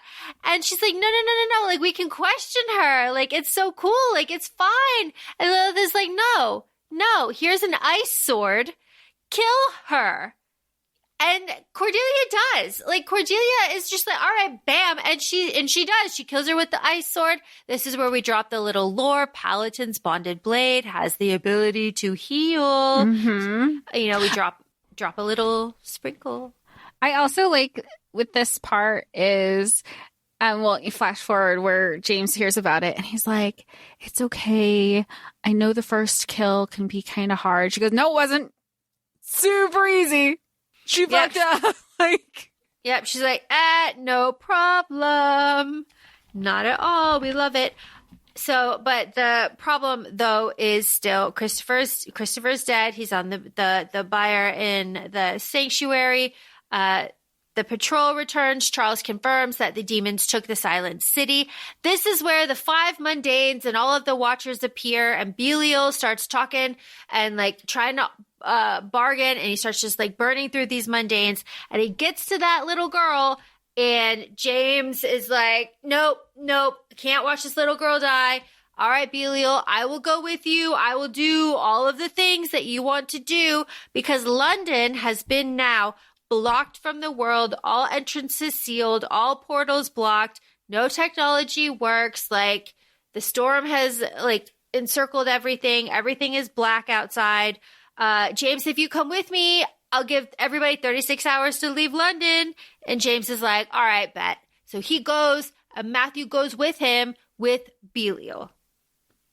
And then we get something that I really, really, really love, Jess, and this is Cordelia's grief interlude. Oh, I thought that was so beautiful. Yeah. It is really, really lovely. It's just kind of this section of the story where it's like Cordelia's going through life, but kind of like under the water of grief. So like she surfaces a little bit and then she sinks back under, and she surfaces and then sinks back under. So she remembers like, dealing with emotions, and she remembers talking to people, but then she won't remember being in her bed or how she got there. And she's just kind of dealing with James being gone and processing like Christopher not being there and London being cut off and her family not there. And it's really lovely. And Matthew not being there, because Matthew in a way pushed, Cordelia was trying to go after James and Matthew pushed her out of the way so he can try to go. Like it's all very, but we also get another beautiful line that you are grieving, but you are a warrior. And I feel like that's such a common thread. And Cassie always puts grief into such beautiful words. And she's done it in all her other books too. So it is so lovely. Talk about found family. Our found family of all of our found family here does not take the 36-hour bargain. They end up staying. They use Oscar to kind of trick everybody and to be like, no, we're going to stay with the dog. Oscar's just the goodest boy in the whole world. So the group, our found family, ends up staying. Also, Bridget was not seen going through the portal, just so you know. But you know that because they're like, did anybody see Bridget? And everyone's like, there was a lot of people. She has to be there because the house is awfully quiet right now. But it's like, just that little nugget drop, you knew that Bridget was still there. Yep. So we have lots of tasks now. We have to figure out how to kill a watcher, figure out how to find James, find a warlock to help everybody, find the downworlders, figure out how to solve fire messages, figure out how to get out of London. Everybody has a task. Everybody has something to do. The Hell Ruel that Lucy and Cordelia go to, there is a tableau of like someone being crowned on stage. So here we go. right? He's like, haha, crowned on stage. And they're in repetition. They're stuck in a cycle, all of these downworlders, and it's like very creepy. Lucy tells about Jesse and like kissing and how sends her into the void. And she tells Cordelia that Malcolm knows about all of this. Lucy also says that she's having dreams about the sigil and a lost city and like an incantation from Beliel. So it is through all of this that they get an idea. They're like, we have another terrible idea. It's always a terrible idea. Was this the part where she was going to say that incantation and everyone's like, well, don't say it. You don't know. No, but you don't know what it means. It's like he might want you to say it. Their terrible idea is to go to the graveyard, Jess. And we'll talk about that in just a second because I know you really love that scene. James wakes up in Edom. He finds Matthew. Matthew is going through severe withdrawal at this point. Beliel shows up on a talking bird and it's just like, yo, he's going to die in like a day with all of this withdrawal. So like, I'll wait it out. What caca? And like goes away on the bird. It's kind of silly. But Jessica, tell me about this graveyard with Lucy and Cordelia. Okay, so Lucy and Cordelia is like, look, I have a bad plan. Do you want in? You're the only person who really can know about the bad plan. And Lucy says like, absolutely, you're my best friend. And Alistair is kind of on to it, but he also can't know the whole thing. So all Cordelia says is, hey, where's Cortana? I actually need it now. And her brother gives it to Cordelia. They have a beautiful exchange. We flash forward over to the graveyard and they're summoning Lilith. She, as in Cordelia, is like, here's the deal. I am your paladin. I don't want to be your paladin anymore. I have something that you want, which is I can go over to this city and reclaim it back for you. But here are my rules and stipulations. And Lilith is like, you can't make me do anything. And I'm not even in a pentagram. And at this point, because Lucy can summon the spirits and ghosts, she says, I do not command, I only ask, rise. And all the women's spirits rise and they form a pentagram around Lilith. So Lilith basically is commanded and controlled by Cordelia as her paladin. She is the knight, to lock her into this promise. She's like, we could wait all night. And I think this is a beautiful scene. I can go into it later at the end of the episode. But Lucy and Cordelia do this. They do the damn thing, and Lilith is like, fine. But of course, as we know, we always have to be careful in choosing our words, which is why Cordelia was really specific about, he needs to die at my blade. She doesn't say by my hand. She says by her blade. And by he, I mean Beliel. So Lilith transports Cordelia and Lucy to the same Edom, transfers them to Edom, where Beliel has taken James and Matthew. And one of the first things that Cordelia does ask Lucy is, she's like, do you feel them? And Lucy's like, no, but that's a good thing because I can only feel death here. Yep. Yeah. And Lilith says like, yeah, there's a portal in the guard that'll get you back. So like you have a way to get back. It's like, so while we're in Edom, Matthew confesses why he started drinking to James. Like he's getting all of this, like this is very cathartic for him. And this is where James is like, I will always help you. I will always be there for you. Like you will have struggles. It'll be an up and down. I will always, always, always be there. Like we love them. We love them. This is also where James has a terrible plan. James has a terrible plan. It's awful. It's a terrible plan. They have both reflective, terrible plans. When he outlined it to Beliel, I was like, Cordelia said the same thing. It's like they knew and they didn't know. Yeah, it's like, meanwhile, Thomas and Alistair figure out how to kill a watcher. You have to hit the rune on the back of their neck. And Anna finds an entrance into the Silent City. Wabam, wabam. Those chimera demons crawling out, really, really creepy. Yeah, really creepy. Lucy and Cordelia have to go to the Wall of Kadesh to do Cardis and exchange secrets to get through the wall. Cordelia, her secret. I have been in love since I was 14 with James. Lucy, I didn't tell you, but the ghosts in the void freaked me out during the parabatai ceremony. I feel weird about it. That little demon is just like, num, num, num, num, num, num, num, num, num. I love this. Oh, he's all about it because they go, oh, if you only get demons down here, you must, that must be so boring. And he goes, ugh, it is. All I hear about is like, I was nice one day. It's awful. Yeah, it's like, but they get through, so good for them. Lucy and Cordelia like apologize, and they have like this really great speech about like Lucy being like, I thought that you would think that I was monstrous because of this power. And Cordelia's like, look, people confuse power and monstrosity all the time, like especially when you're a woman too. Like, yeah, it's so good. She's like, we don't need this. And this is where Lucy pulls out a burn book. Her Lucy fan fiction. I feel so like, she's like, you're being so nice to me. And she's like, okay. And she's like, but I stopped writing the nice stories about you.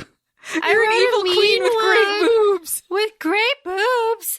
She's like, my heaving bosoms. Oh, it's so funny. So Lucy and Cordelia make up. It's very sweet. We just love it. We just love it. Thomas and Alistair fuck in the infirmary. Good for them. Good for them. I love them. Right? Like they're just so perfect. Matthew collapses, and this is where James ends up drawing rune after rune after rune on Matthew. It's very Julian Emma-esque, and they end up like working just a little bit. And this is where we get the plan of James is going to let Beliel possess him, and Matthew has to be his voice and let everybody know what's going on. Terrible plan. Terrible plan.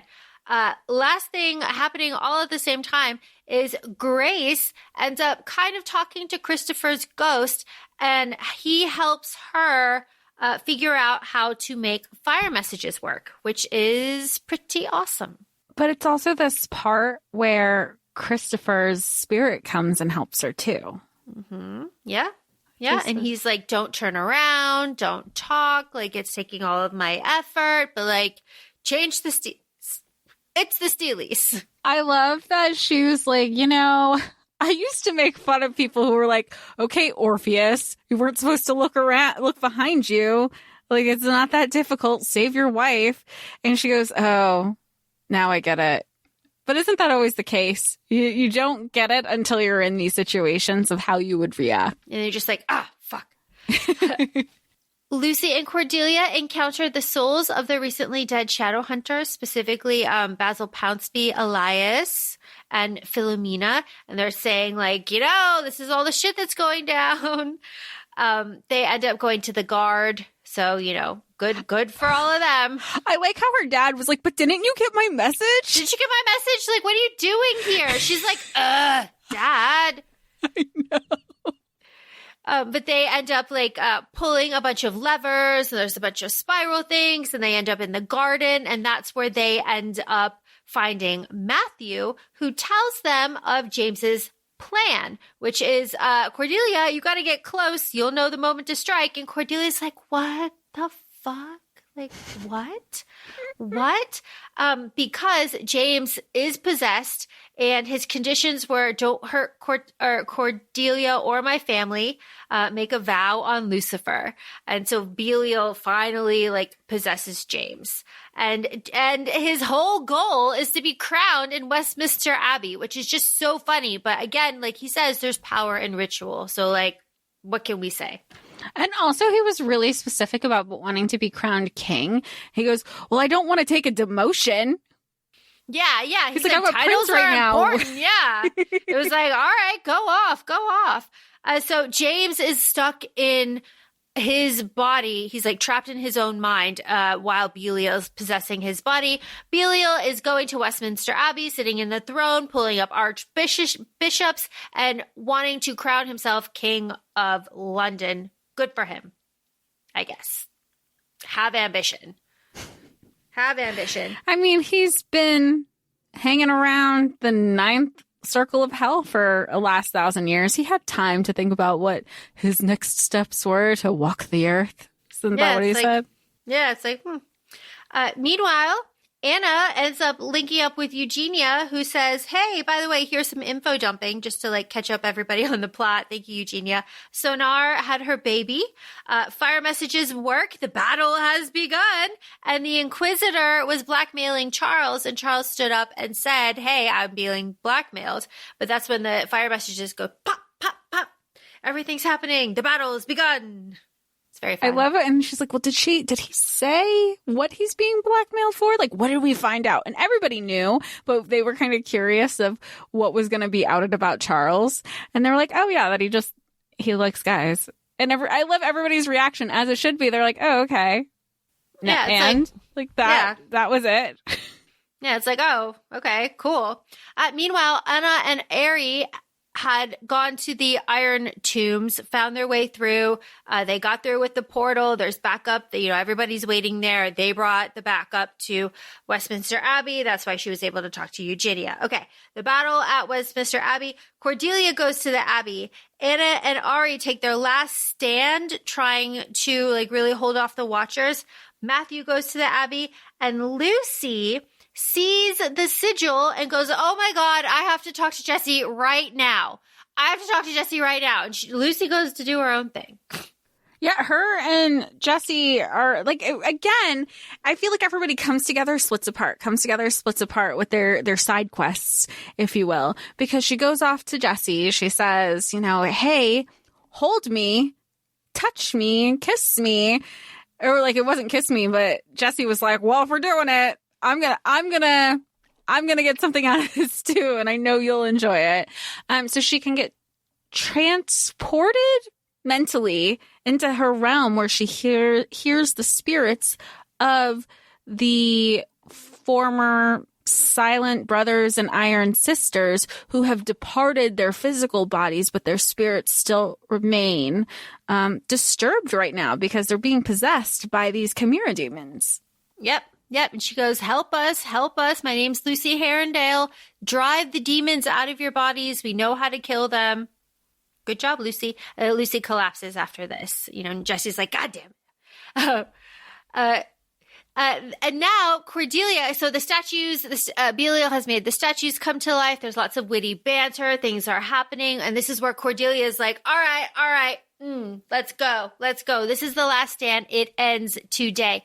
Cordelia goes up to Beliel and is like, look, I bet you're still in pain. And Beliel is like, go on. She's like, I'm a paladin. Like, I can heal you. Watch. And then she like does her hand, heals her hand, she heals it in front of him. And he's like, okay. All right. I like this. Meanwhile, Lilith is up here watching. She's an owl, right? She's watching.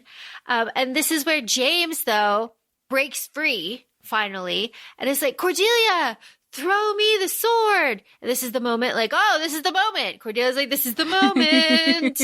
She throws the sword to James. James takes the sword. He plunges it into himself. And Beliel dies, which is just... because it's the third stab made by Cortana. But I do appreciate Cordelia's hesitation in this moment too, because she's thinking the same things I was thinking.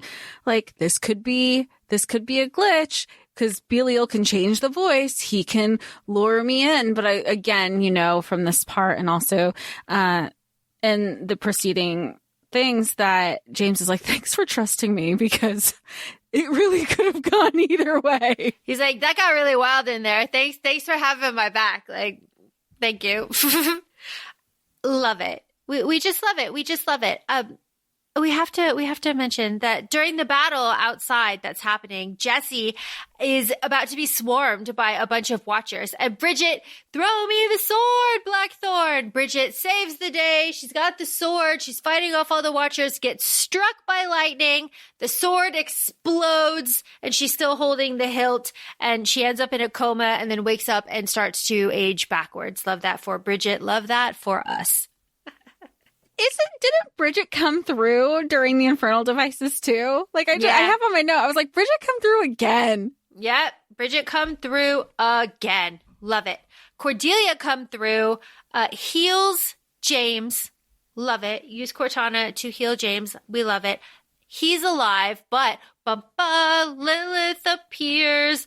My note says, Lilith, you've worked wonders here, Paladin. And I love that Cordelia's like, oh, you thought I worked wonders here. Let me teach you about language, my dear Lilith. Let me teach you about, sentence structure.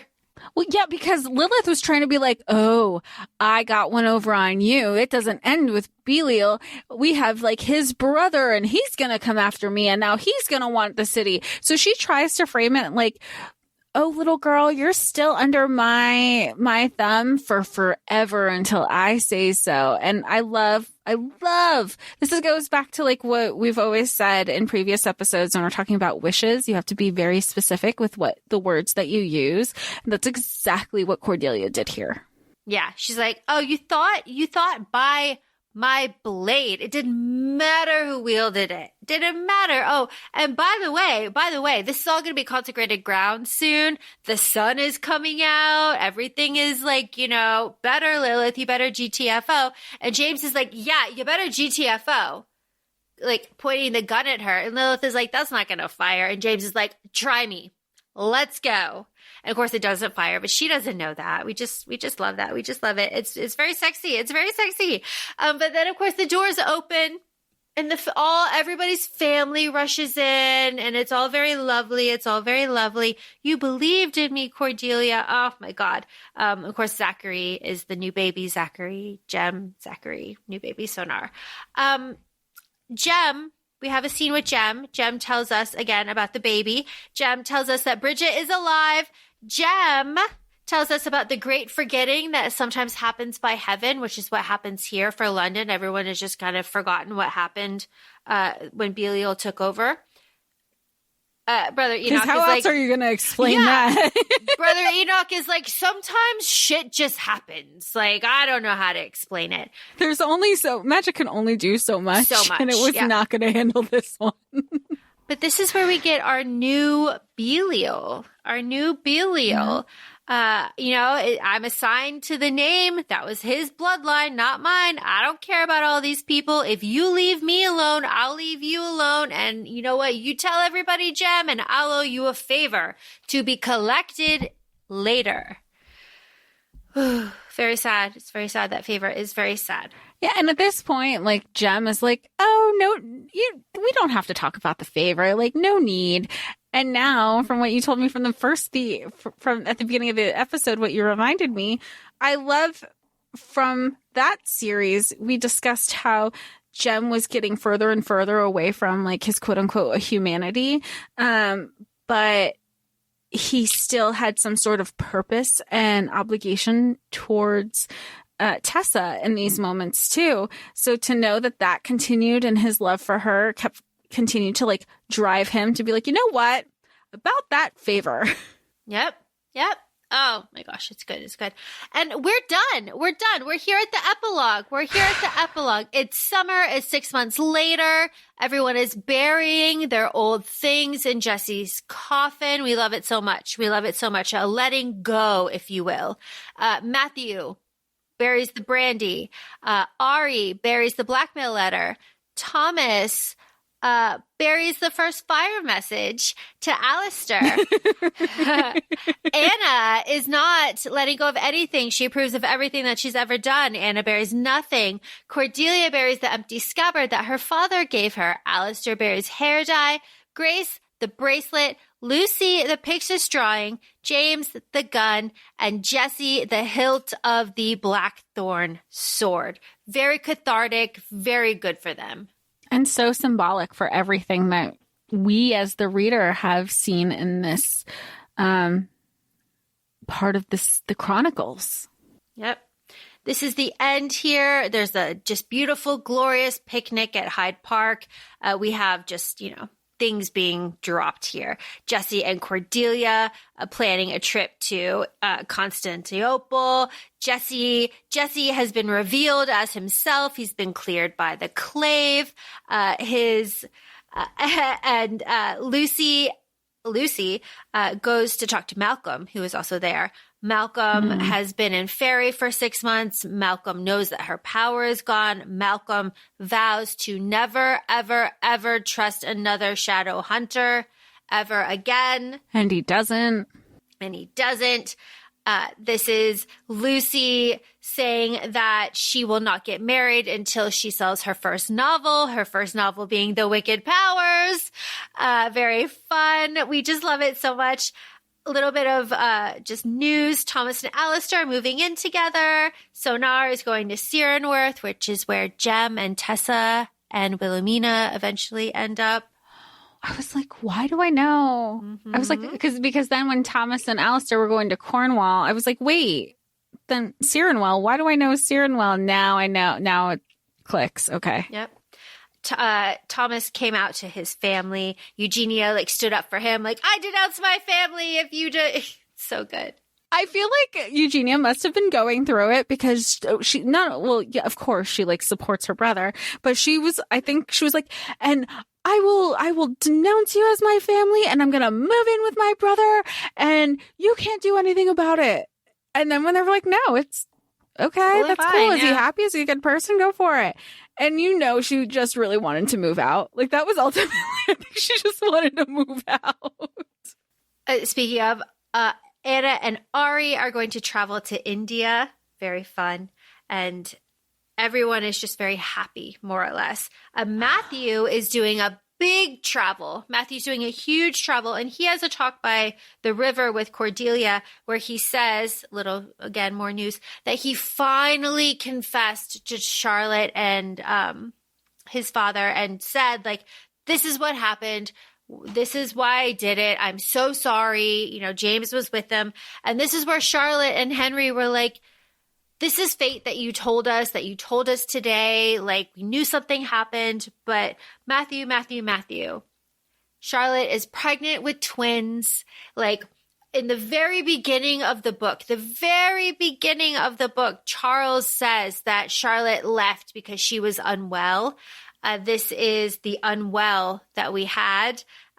She was pregnant with twins. We just love it.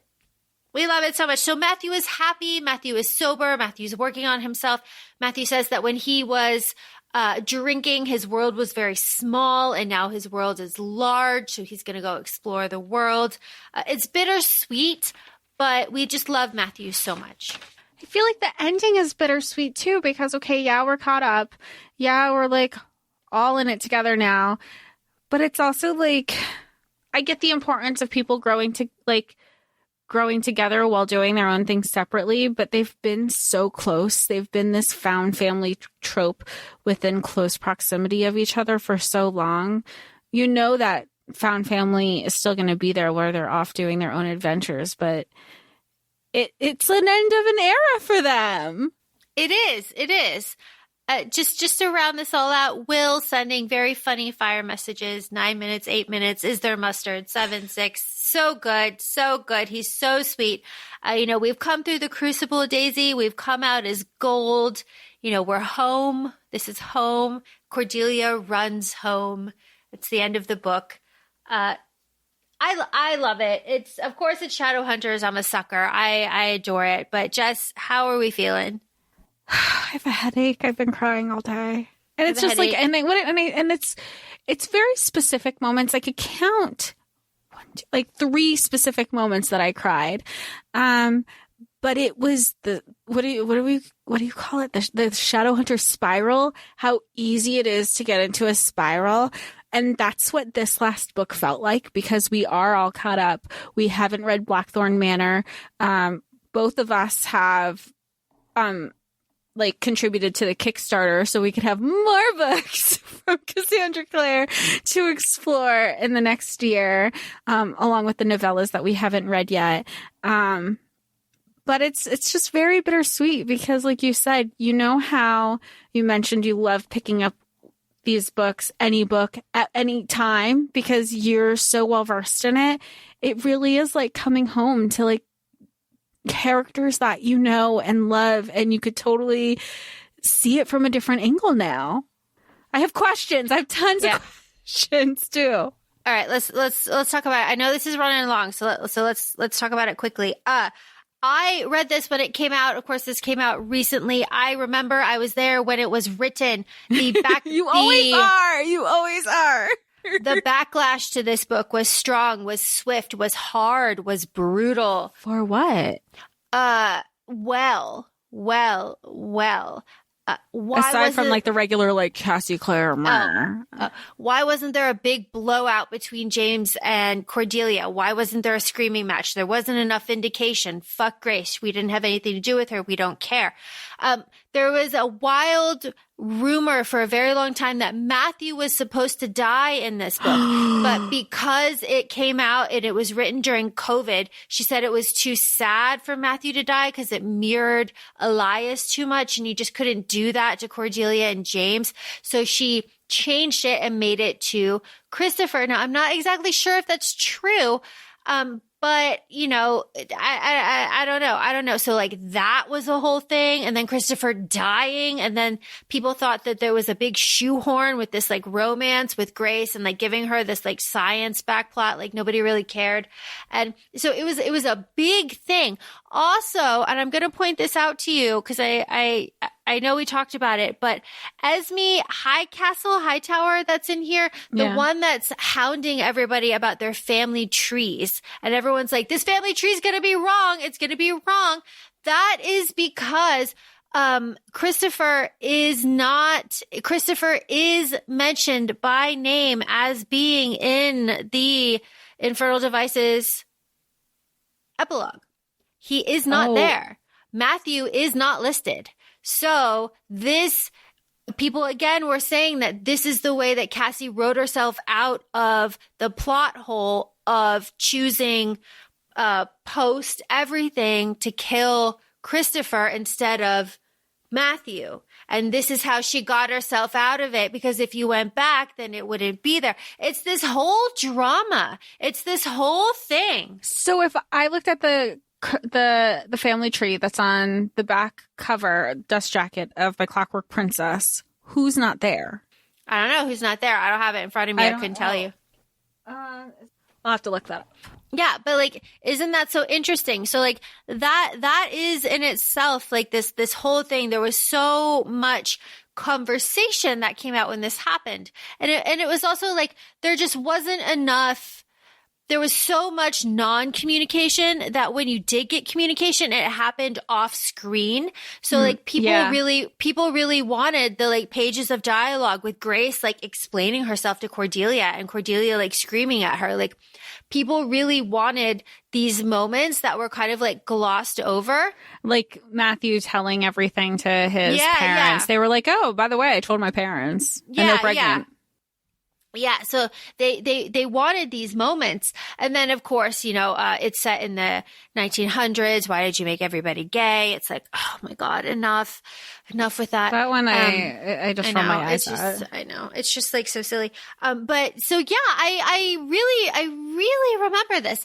And a friend of the show, who I won't mention by name, but friend of the show, actually DM'd me after they read this and was like, what did you think about this? And I was like, you know, and here's my thoughts on it. I was never super invested in Christopher. Like he was never somebody that I was just like, ooh, you know, I really care about him the way that I really like Thomas, you know? So his death did not affect me the way that I think it affected other people.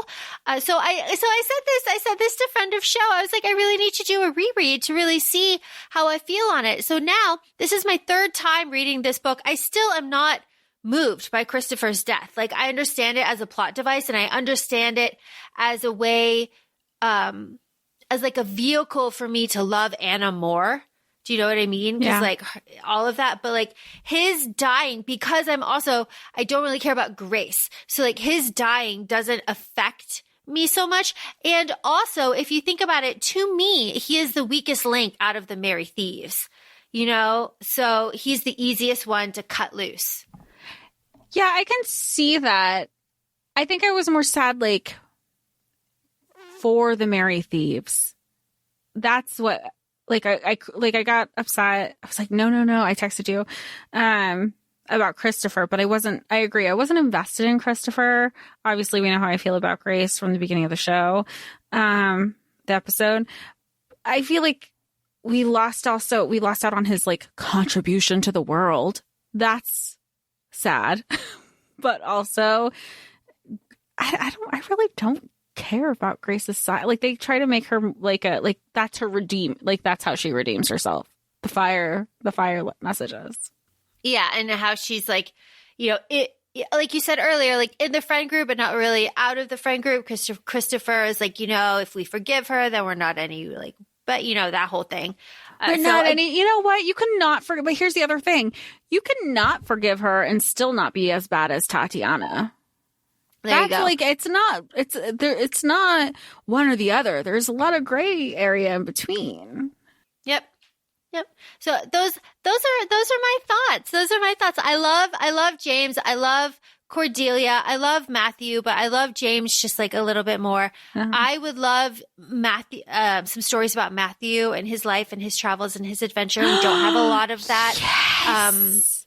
We don't have that obviously because of like this drama that happened with this book and like the switching and maybe and like who knows. We don't have any of that. I would love it. I love Cordelia. I'm so happy that I have the plushie from Bake Crate. She's just wonderful, and I love these books so much. Do you remember what parts you were like because you read this when it came out this year, 2023, January 2023, that you would say like, oh my gosh, I'm kicking and like quicking, screaming, like do you remember like which parts stood out to you for those moments? When James shot the doorknob off of the door, when he was just like chasing after her and giving her speeches. He's like, I was at the train station for you. Like, I love you. When he reveals the note in the necklace, like, I'll run through the world with you. Like all of these like little moments. I just love. Would you say those little moments are your favorite parts? No, What's your favorite part? I don't really know because there are so many like characters and things and like so many moments that I really like just to kind of think of it as a whole, So like I love James and Matthew and I love the Merry Thieves and like their relatives, I just love them, minus excluding Grace. That audio where it's like, she looks absolutely stunning and he's there. Like, that's how we feel about Grace, and Grace is there. Yeah. And Grace is there. And I also feel like this is the last one. This is the wrapping up of the series. Everybody's happy. Will and everyone is still alive, and it is just lovely. And it is nice to know that, now this is completed. We know how it ends. We can go back and look for clues and things. And it is really fun. And it fits very nicely into the like broad line of the Shadowhunters chronicles. And again, Jess, as you stated, don't start here. Don't start here. Start here. Start literally anywhere else. Don't start here. Don't start here. But if I had to rank all of these, I would still think that Infernal Devices are like my top tier Infernal Devices. Absolutely number one. Dark Artifices, Mortal Instruments. No, Dark Artifices, Last Hours, Mortal Instruments. I just had a shocked face. I go, Mortal Instruments before this one? I was very shocked. Now, that being said, take your knee injury out of this because Aratzis exist. Could you see yourself being a Shadowhunter? The Aratzi, we healed your knee. You're a Shadowhunter now. Could you see yourself being a Shadowhunter? You're like, you know what? I want to stay mundane, thanks. No, I hate staying up at night. I hate it. I hate being up. I hate being up at night and demons only come out at night. I hate it. I would hate to be on a nocturnal schedule. No, it would suck. No. Oh, and I remember when you were in Spain, you were like, this, I could not do this. No, that schedule almost killed me. So No. I would be a shadow hunter if we hunted day things. Day demons. Day demons. Yeah, that would be. You know what? I would thrive in Thule. I'd be on the day shift in Thule. Oh, I would thrive in Thule. That's incredible. I love that. There you go. What about you? Could you do it? Well, I don't sleep. So, yeah. Especially if, I think I could absolutely do it. This seemed, I don't know, this one made it seem like, oh, I could do this. It was the first book I never felt like I could be a shadow hunter before the last hours. Oh, you could. You'd be absolutely fantastic at it. They would have to make you sleep. Yeah, they would have to somebody would have to get me something from the infirmary. A little nip of something. And then, so where do we go from here? We know that all that's left of the novellas, the Wicked Powers, haven't been written. What is your advice to anybody listening, myself included? What happens next? What do we do next?